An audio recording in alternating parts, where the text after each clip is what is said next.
Hi అండి. సొరకాయ కూరలో పాలు పోసి చేసుకుందాం.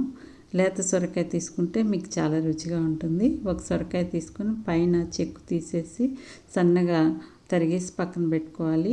అలాగే ఉల్లిపాయ తీసుకొని కట్ చేసి పెట్టుకోవాలి. ఇప్పుడు స్టవ్ మీద ప్యాన్ పెట్టుకొని 2 టేబుల్ స్పూన్ల ఆయిల్ వేసుకొని కొంచెం ఆవాలు, జీలకర్ర, పచ్చెనగపప్పు, మినపప్పు 1/2 టీ స్పూన్ చొప్పున వేసేసి వేగిన తర్వాత ఒక ఎండుమిర్చి కూడా వేసేసి ఉల్లిపాయ ముక్కలు కట్ చేసి పెట్టుకున్నాం కదా, అవి పచ్చిమిరపకాయ ముక్కలు, కొద్దిగా కరివేపాకు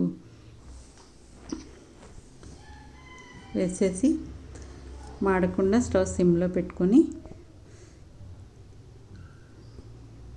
కొంచెం పసుపు, కొద్దిగా సరిపాను ఉప్పు, రుచికి సరిపాను ఉప్పు వేసి ఉల్లిపాయలు మాడకుండా తిప్పుతూ ఉండాలి.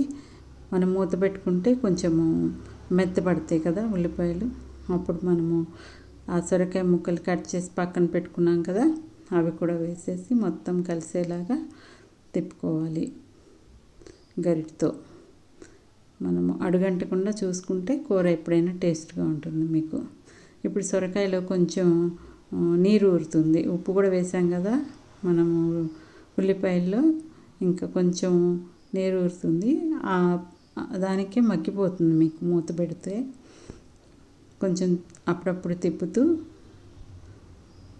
చూస్తూ ఉంటే మీకు త్వరగానే మగ్గిపోతుంది. లేత సొరకాయ అయితే చాలా రుచిగా కూడా ఉంటుంది.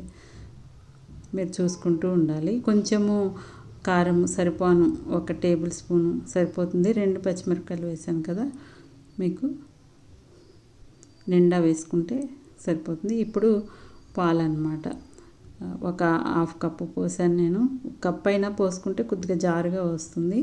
మనము కలుపుకోవటానికి వీలుగా 1/2 కప్పు సరిపోతుంది. మీకు పోసినట్టు కూడా తెలియదు, కానీ టేస్ట్ మాత్రం చాలా బాగుంటుంది. విరగకుండానే ఉంటాయి. మీరు పోసినాక తెలియదు మనకు పాలు పోసామని. చాలా టేస్ట్గా ఉంటుంది. చేసుకోండి, కామెంట్ చేయండి. Thank you.